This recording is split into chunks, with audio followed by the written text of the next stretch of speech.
자, 그러면 네. 우리 박병창 이사님 오늘 모시겠습니다. 교보증권 박병창 이사님 어서 오십시오. 예, 어서 오세요. 안녕하십니까. 네. 자, 금요일 미국장은 신나게 오르면서 끝났습니다. 네. 신나게. 우리 시장 오늘 예. 한번 신 좀 내봐야죠. 예, 네. 그랬으면 좋겠습니다. 지난주가 우리 2023년 첫 주였죠. 근데 벌써 연초라는 느낌도 별로 없고 그런 얘기 별로 안 하지 않습니까? 그런데 주식시장에서는 그 첫 주, 첫 달 굉장히 중요하게 생각을 합니다. 네. 그래서 어떻게 시작을 했는지.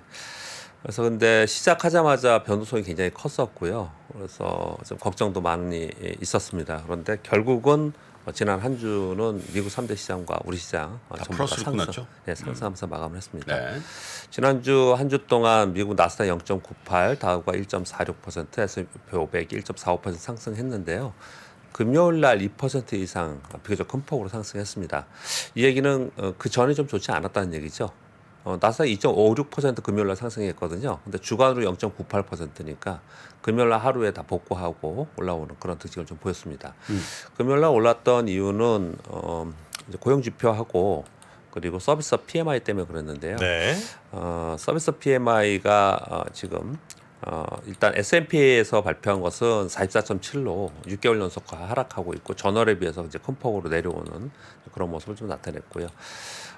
그리고 고용 지표에서도 고용은 컨센서스보다 굉장히 많이 이제 증가를 했고요. 실업률도 낮아졌어요. 좋지 않아야 되잖아요. 네. 그런데 이제 임금 상승률이 0.3%, 전월 0.4%였고요.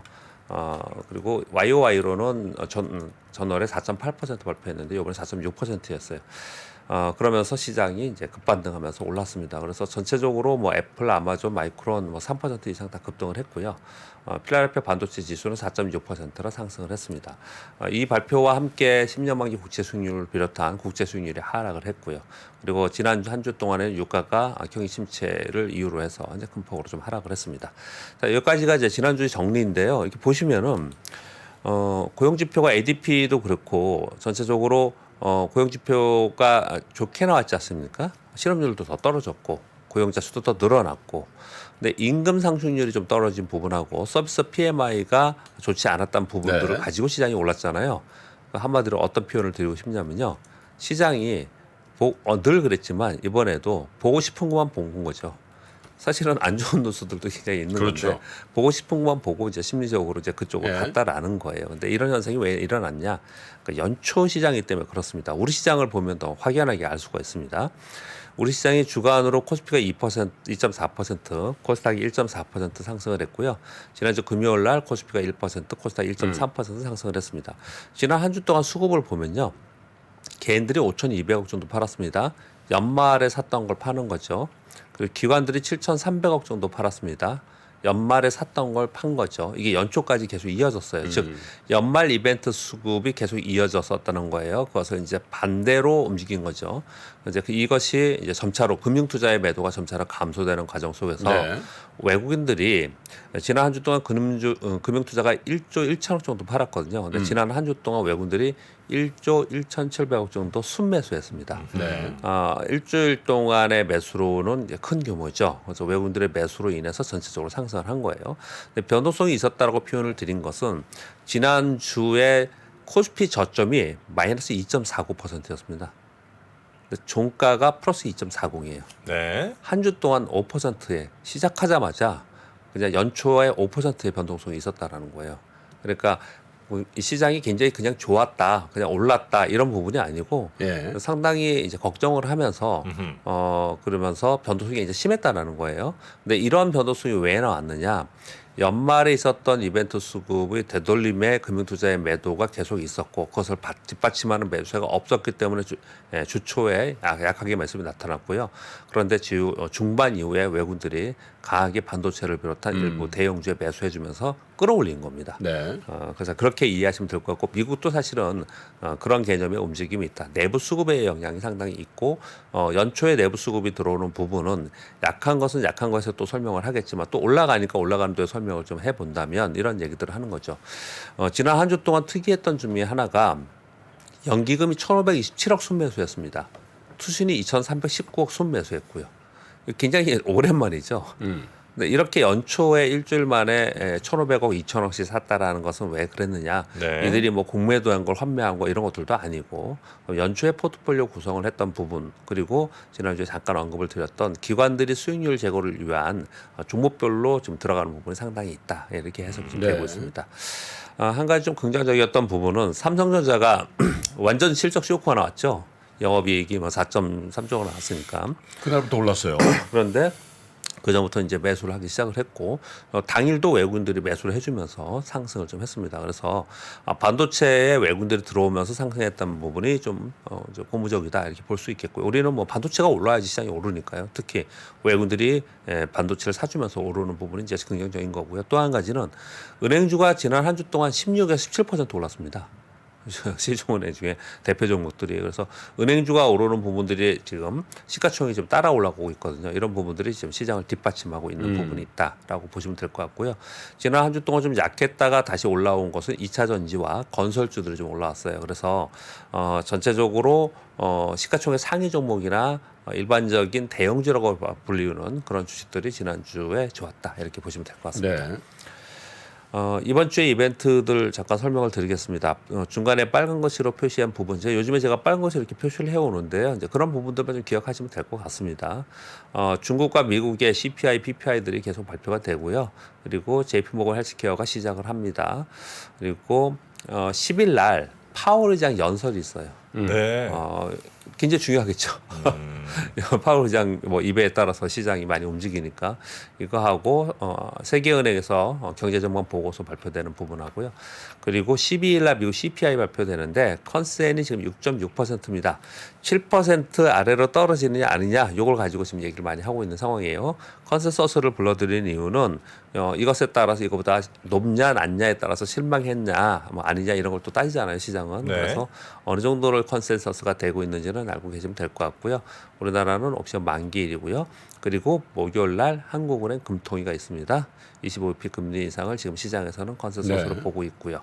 그리고 중국의 4분기 GDP가 13일 날 발표가 되고 이번 주 후반부터 실적 발표를 시작을 합니다. 금융주부터 실적 발표를 하기 시작을 하죠. 그래서 이번 주에는 CPI를 보고 네. 이제 전체적으로 이번 주에 좀 관망 시기가 좀 있다가 이제 실적 발표하면서 종목 장세로 가겠다. 그렇게 좀 이해하시면 될 것 같습니다. 네. 연말 이후에 지난 12월부터 전 뭐 매 데일리로 방송을 하다 보니까 연말 이후에 미국 하락을 보시면요. 다우존스 산업지수나 뭐 이런 게 빠진 게 아니에요. 유럽 시장이 빠진 이런 게 아니고 테슬라와 애플이 하락의 주 요인입니다. 결국은 이들의 1분기 실적에 대해서 걱정을 하면서 막 급락을 했던 부분이기 때문에 이 실적 발표 언제 하냐면 우리 그 설 지나고 나서 설이 화요일인가 수요일이 끝나는데 그 수목금에 애플과 테슬라가 그때 발표를 해요. 요거 하고 나서 그다음 FOMC 회의가 있거든요. 그러니까 요쯤 되면은 아마도 또 시장이 경계 심리가 좀 있을 것 같습니다. 근데 일단 그걸 확인하려는 심리가 좀 있다라는 거거든요. 그래서 제가 요걸 말씀을 드리면서 유럽이나 다우존스 산업지수는 전체적으로 시장이 뭐 크게 뭐 칩체니 뭐 이런 거 별로 영향을 안 받고 시장이 움직인다 이렇게 표현을 드렸는데 지금 유럽의 시장은요. 영국 있잖아요, 영국. 네. 영국은 역사적 신고가 근처에 있습니다. 그러니까요. 그냥 있어요. 독일과 프랑스는 어떡하대요? 독일하고 프랑스는 몇 % 차이 안 나요. 역사 신고가. 그러니까. 그냥 거기 있어요. 뭐 안 좋다고 뭐 미국보다 더 안 좋다면서요? 지금 유럽 사라는 얘기들을 많이 하더라고 다시. 유럽이요? 네. 그 신고가라면서요. 신고가는 살짝 아래 있습니다. 그러니까 거의 그 정도인데 사도 돼요? 미국보다 유럽을 예, 더 그렇게 얘기를 많이 하고 추천 있습니다. 요즘에. 아 이후로는 유럽이다. 올해 2023년 월가의 자료들은 그렇습니까? 뭐 어떤 방송들 보면 월가나 애널리스트 얘기랑 거꾸로 해라 이런 사람들도 있긴 한데 지금 유럽 얘기를 많이 하고 있고 미국보다는 아시아 시장을 사야 된다 이런 얘기를 많이 하고 있어요. 이번 네네. 시장을. 그런데 아무튼 지금 굉장히 경기가 좋지 않고 경기 침체에 이미 들어갔다 유럽은 이렇게 표현을 하잖아요. 근데 우리 맨날 미국 얘기하고 우리나라 시장 얘기를 하고 있지만 유럽의 시장을 보면은 역사적 신고가에서 그렇게 빠진 부분이 아니에요. 정말 경기 침체가 맞냐? 이렇게 어려운 시장이 맞냐 할 정도로 그렇습니다. 이렇게 요걸 이제 부연 설명을 드리는 것은 나스닥에 있는 성장주들이 무너지는 것, 그동안에 10년 동안 좋았던 빵주가 무너지는 것, 이런 부분들이 굉장히 충격을 많이 주었고 그것을 우리는 바라보고 있고 거기에 영향이 많이 받는 우리 시장이고 네. 그래서 우리 시장이 굉장히 많이 충격을 받았다라는 것이에요. 그런 것은 결국은 얘들이 되돌림이 우리 시장의 되돌림이 나타날 수 있는 거잖아요. 그래서 그런 부분들을 우리가 좀 지켜봐야 된다 설명을 드리고 있는 거고요. 네. 경기 지표의 민감도가 강화되고 있다는 말씀을 계속 드리고 있습니다. 그래서 새로운 모멘텀이 발생되기 전까지는 경기 지표에 의한 장세가 계속 이어질 것이다. 지난주 금요일날 올라온 것도 사실은 뭐 고용 지표에서 뭐 임금 상승률이 줄어들었다고 하지만 그거보다는 서비스업 PMI가 확 떨어진 게 훨씬 네. 더 큰 영향을 준 거라고 좀 보여지고 있습니다. 네. 그래서 좀 전에 말씀을 드렸다시피 1월 우리 추석 지나고 나면 주요 기업 실적 발표하고 FOMC 앞두고 있기 때문에 일단 이 상태에서 뭐 경기 지표에 따라서 왔다 갔다 움직이긴 하겠지만 점차로 실적 장세로 들어가면 개별 종목 장세가 되거든요.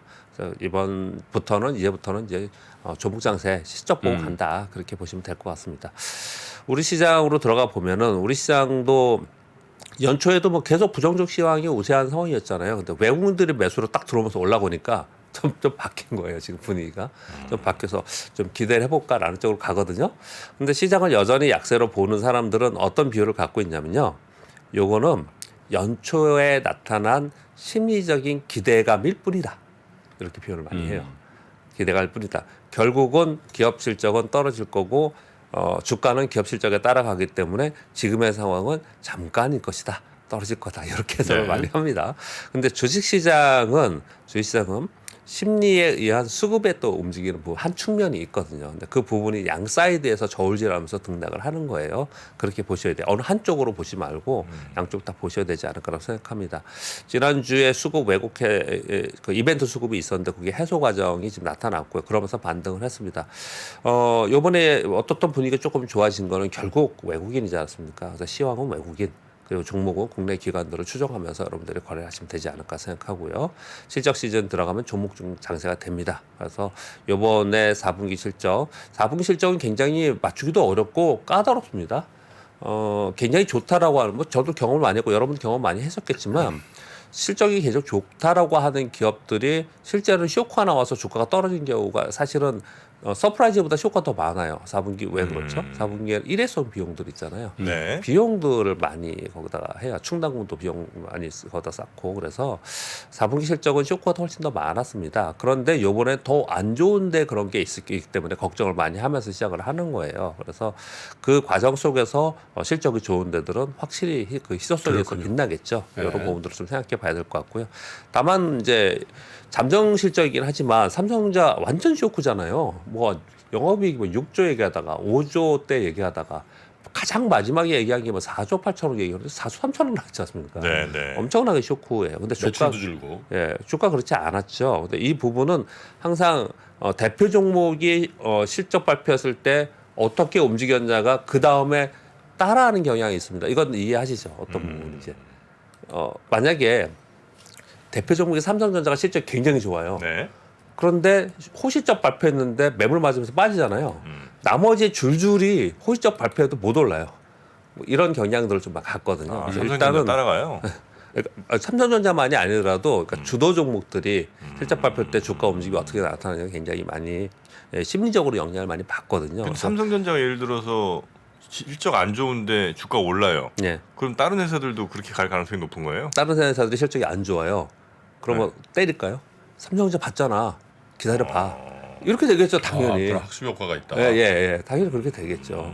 그런 부분들이 어느 정도 영향을 주는지 이번 실적 보면서 네. 우리 봐야 되고요. 이번 실적 발표가 잘 넘어가면 아마도 한시름 돌 가능성은 좀 있습니다. 왜냐하면은 우리가 실적 발표할 때 가장 중요하게 생각하는 건 컨센서스잖아요. 컨센서스 눈높이를 계속 낮춰놓은 상태에서 그보다 높냐 낮냐를 따지 않습니까? 근데 지난 3분기부터 컨센서스가 낮아지기 시작을 했어요. 3분기 낮아졌고 이번에 4분기 왕창 낮췄고 그랬거든요. 네. 근데 이번에 4분기 발표하고 나서 그 다음에 더 1분기, 2분기를 더 많이 낮출 거냐? 그 요인, 그 폭이 그렇게 크지 않아요. 그래서 이번에 굉장히 중요한 과정을 넘어가는 과정이 있다. 그렇게 좀 이해하셔야 될 것 같습니다. 네. 자, 뉴스는 뭐 간단히 몇 가지만 말씀드리겠습니다. 중국 뉴스가 많더라고요. 제가 금 얘기를 잠깐 드렸었는데 지난주에 중국 인민은행이 금 300톤을 추가 매수했다라는 인민은행과 블룸버그발 뉴스가 있었습니다. 총 2010톤을 보유하고 있는데 저는 인민은행이 금을 많이 보유하고 있다. 금 가격이 어떻게 됐다. 이것 때문에 이 뉴스를 설명드리는 건 아니에요. 뭐 때문에 설명드리냐면요. 미중 갈등 속에서 외환 보유의 다변화를 하고 있다는 거예요. 이거 중국만이 아니고 러시아도 그렇고 아시아 국가도 그렇게 하고 있다는 거예요. 그래서 외환 보유의 구성 비중에서 달러가 좀 감소되면서 금과 유로가 증가하고 있다라는 거예요. 이게 굉장히 시황에 중요합니다. 이 말씀을 전해드리려고 하는 거고요. 그리고 주중에 그 주말에 여러분 뉴스 보셨는지 모르겠지만 그 중국의 그 테슬라 기존 구매자들 막 항의하는 막 보셨죠? 아니 그 가격을 낮춰버리니까. 이거 뭐 그냥 낮춰도 맞죠. 너무 막 낮추고 막 이러니까 올릴 때는 막 올리고. 아니 누가 그러더라고. 네. 이게 자연산 회냐? 그렇죠. 예. 시가냐? 예, 예. 자연산 도다리냐? 가격은 엄청나게 차이가 나는 거예요. 거의 48%까지 내려갔대요. 저러면 못 사지. 48%요? 예, 예. 거점 대비 이것저것 다 하면 그렇다라는 거예요. 이거 기사 얘기입니다. 기사에 제가 표현 드린 거는요. 그래서 중국에 이어서 한국, 일본에서도 가격이 인하라고 한다는 데 가서 기존 구매자들이 강력하게 항의를 하고 있다고 해서 그 유료 서비스들 있잖아요. 그런 것들을 한 3천만 원씩 준다. 뭐 이렇게 했대요. 아, 기존 고객들한테. 예. 그렇게 지금 진행을 하고 있다고 하는데 워낙에 테슬라의 주가 움직임에 영향을 받기 때문에 이 뉴스를 가져오기도 했지만 여기에 이렇게 인식하는 뉴스들도 있어요. 어떤 거냐면 야, 이거 공급 사이드에서 가격 공급의 비용이 줄어서 이런 거냐? 근데 그건 아닌 것 같다. 그러면 정말 수요가 줄어서냐? 아니면 정말 아직까지는 굉장히 그 큰 기대를 못하지만 이거 신제품 나오는 거 아니야? 이런 얘기들도 많이 하고 있는 상황이에요. 그래서 이건 이제 우리 뉴스포를 열심히 좀 보자라는 의미로 이 정도 말씀 좀 드리겠고요. 그리고 마인이 엔트그룹 지배권 포기했다는 뉴스 굉장히 중요한 큰 뉴스입니다. 지분 조정을 통해서 직간접적으로 의결권을 50%를 가지고 있었는데 6.2%를 축소했다라고 합니다. 이러면서 중국 정부는 반대로 빅테크와 플랫폼 기업들의 규제 완화를 시사하고 있는 이제 상황입니다. 공기잡기 대부분 끝났다 하면 예. 그래서 미국에 있는 중국의 뭐 알리바바를 비롯해서 엄청나게 오르고 있습니다. 지난 한 주 동안 그런 부분들 좀 참고하시면 될 것 같습니다. 중국의 BYD가 올해 2023년 올해 400만 대 생산 예정이다라는 발표가 있었습니다. 400만 대요? 네. 작년에 186만 대였습니다. 그런데 이게 왜 또 이 뉴스를 가져왔냐면요. 뭐 그건 중국에서 막 판매하는 거 그렇다 치고 어차피 우리 뭐 잘 안 팔리잖아요. 걔네들이 자기네 거 로컬 거 사니까. 그런데 그 다음입니다. 중국의 전기차 기업들의 생산 단가 그리고 판매 단가가 유럽 업체들보다 10,000유로 정도 저렴하게 만들고 판매할 수 있다라는 거예요. 중국의 가격이. 그래서 이 유럽에서 중국의 전기차가 인기를 끌고 있다라는 보도가 있었어요. 이게 우리나라 현대기아차도 그렇고요. 우리나라 배터리 기업의 유럽 차에 들어가는 부분도 있기 때문에 좀 신경이 쓰이는 부분이에요. 이 부분들도 뉴스가 있었고요. 마지막 뉴스는 뭐 너무 큰 기대를 하지 말고요. 지금 이제 바이오 헬스케어 제품 바이오 헬스케어 가기 때문에 이런 뉴스가 나오는 건데 글로벌 대형 신약 줄줄이 대기 매일경제 이런 뉴스가 있었는데 왜 이런 뉴스가 나왔냐면요. 바이오 헬스케어 컨퍼런스도 있겠지만 요것 때문에 그렇습니다. 6일 날 알츠하이머 신약인 레카네밥이라는 신약 물질의 FDA 승인이 됐습니다. 이게 계기가 된 거예요. 그래서 바이오주는 어떤 특징을 갖냐면 우리 시장에서는요. 우리 시장에는 라이센스 아웃 있으면은 어떤 게 라이센스 아웃 하면은 막 같이 움직이는 동반해서 움직이는 그 테마로 많이 움직이거든요. 근데 요게 승인이 돼서 관련된 종목들이 움직이기 시작을 했거든요. 근데 이런 게 하나가 나오면서 몇 가지만 나오면 같이 좀 움직이는 특징을 좀 보여요. 그래서 또 글로벌 블록버스터급 시장이 나오면 신약이 나오면 그 CMO 기업들이 각광을 좀 받습니다. 그래서 삼성바이오로스와 비롯한 우리나라 CMO 기업들 한번 좀 주가 움직임을 한번 살펴볼 필요가 있다. 뭐 그냥 올라갈 거라 말씀드리는 게 아니고 살펴보다가 움직임이 있으면 이제 거래를 해야겠죠. 그래서 바이오주도 한번 좀 살펴보자 이런 기회 이런 얘기들이 좀 있습니다. 네. 네. 올해 바이오주의 움직임들을 상반기 한번 잘 살펴보도록 하겠습니다. 자, 오늘 아침도 역시 함께해 주신 교보증권의 박병창 이사님 내일 아침 뵙겠습니다. 네. 고맙습니다. 감사합니다. 안녕하세요. 저 김프로 김동환입니다. 올해도 많은 분들이 우리 청년들의 자립을 지원하기 위해서 3프로 다이어리를 구매해 주셨습니다. 그 따뜻한 마음에 저희가 보답하기 위해서 작은 성의를 준비했습니다. 다이어리를 구매해 주신 분들 중에 추첨을 통해서 김프로가 정말 소중하게 생각하는 그룹 NCT의 사인이 다 들어가 있는 앨범도 드리고요. 그리고 2프로와의 식사권, 정프로의 선글라스, 그리고 김효진 위원의 추천도서 3권 등 다양한 선물을 추첨을 통해서 드릴 예정입니다. 여러 권 구매해 주시는 분들을 위해서 2024년도 다이어리에 여러분들의 이름을 조그맣게나마 새겨서 그 감사함을 기억하겠습니다. 이웃과 따뜻한 마음을 나누는 연말연시가 되길 기원하고요. 새해에도 큰 부자 되시기를 기원하겠습니다. 늘 감사드립니다.